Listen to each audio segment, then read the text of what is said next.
Mayoral Member of Transport and Urban Development, Brett Herron, joins me on the line. Brett, these protests are related to a court order evicting illegal residents from land set aside for permanent structures for eNCA residents. Please give us some background. What have you done from an official point of view to address the situation? Well, the starting point is that there are two processes going on in eNCA. There's the re-establishment of eNCA through a super blocking process as a result of the displacement from the fires a few months ago. And then there's the development of a formal housing project. So there are several hundreds of units of formal housing being constructed in eNCA. There were a number of families who were occupying space that is required as part of the formal housing project, and those families were or are to be relocated as a result of a court order.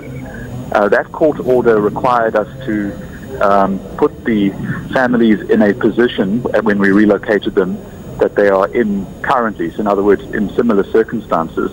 And as I understand it, the protest is a result of those families being given electricity or electrical connections when the community who were displaced through fires were under the impression that they were not getting electrical connections.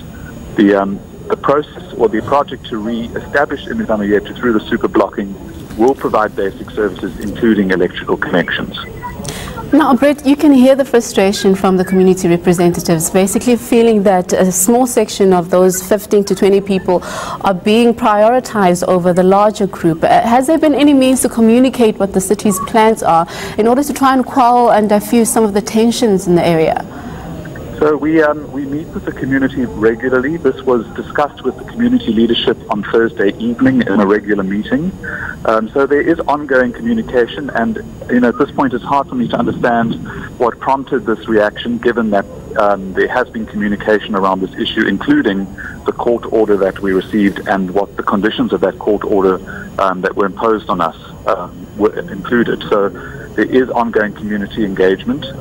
The community and the city meet weekly, and we are on the scene now again trying to meet with them to establish some calm and to understand what prompted this, particularly in light of the fact that there was a meeting on Thursday evening. Now, Brett, the frustration is palpable. We can see people there hurling stones. But can you just talk us through what's the next step, bearing in mind these latest developments and the unrest and the discontent from the community members? Well, we need to meet with the community and re-establish calm and understanding of what the process is.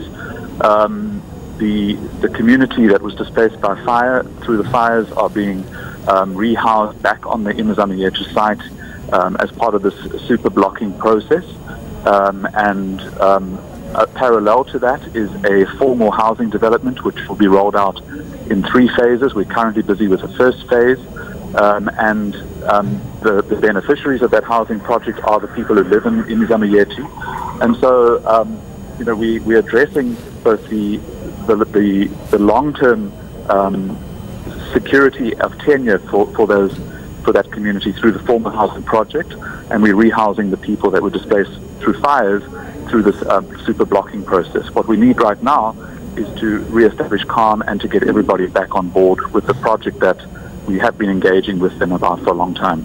Yes, but finally, speaking of the calm that you want to assert in the area, will any member of your council be addressing the crowd? They're complaining that only police have been speaking to them and not an official member from your council yet. Yeah, we have a team currently meeting with the police in Hout Bay, and we'll be meeting with the leadership as soon as that meeting is over, and we'll take it from there. Well, thank you so much for that update. That was Brett Herron from the City of Cape Town giving us the latest from the official point of view.